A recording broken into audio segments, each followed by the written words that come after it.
नागपंचमी निमित्त आज प्रायव्हेट हायस्कूलमध्ये मातीचा नागोबा तयार करण्याचा विशेष उपक्रम राबवण्यात आला।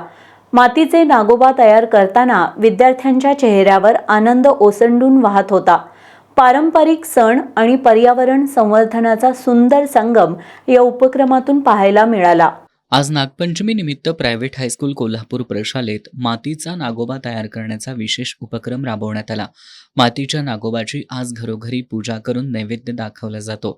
मात्र प्लास्टिक आणि कृत्रिम मूर्त्यांच्या युगात मातीच्या नागोबांचं महत्त्व मुलांना समजावं, हे मातीचे नागोबा विद्यार्थ्यांना प्रत्यक्ष तयार करता यावेत, यासाठी आज शाळेत कार्यशाळेचं आयोजन केलं होतं। कार्यशाळेत कला शिक्षक प्रशांत जाधव यांनी मातीचा नागोबा तयार करण्याविषयी विशेष माहिती देत विद्यार्थ्यांना प्रात्यक्षिक दाखवलं।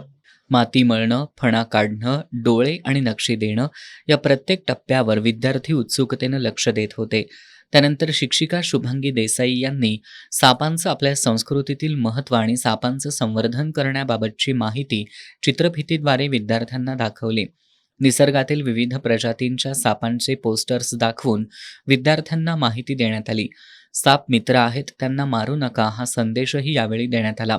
कुणी गोल फणा तयार केला तर कुणी बहुरंगी नागोबा तयार केला। हे मातीचे नागोबा तयार करताना विद्यार्थ्यांच्या चेहऱ्यावर आनंद ओसंडून वाहत होता। एकमेकांचे तयार केलेले मातीचे नागोबा पाहण्यासाठी विद्यार्थ्यांची लगबग सुरू होती। शेवटी विद्यार्थ्यांनी तयार केलेले विविध रूपातील नागोबा मुलांना पाहण्यासाठी प्रदर्शनात मांडण्यात आले। त्यानंतर विद्यार्थ्यांच्या घरी नागोबा पूजनासाठी देण्यात आले। या कार्यशाळेसाठी मुख्याध्यापक गिरीश जांभळीकर, उपमुख्याध्यापक प्रसन्नकुमार जोशी, पर्यवेक्षक संतोष गणबावले, जिमखाना प्रमुख धनंजय पाटील, रोहित कुंभार, राजेंद्र जाधव यांचं मार्गदर्शन लाभलं असून या कार्यशाळेसाठी प्रशालेतील सर्व पदाधिकारी, शिक्षण आणि शिक्षकेतर कर्मचारी उपस्थित होते।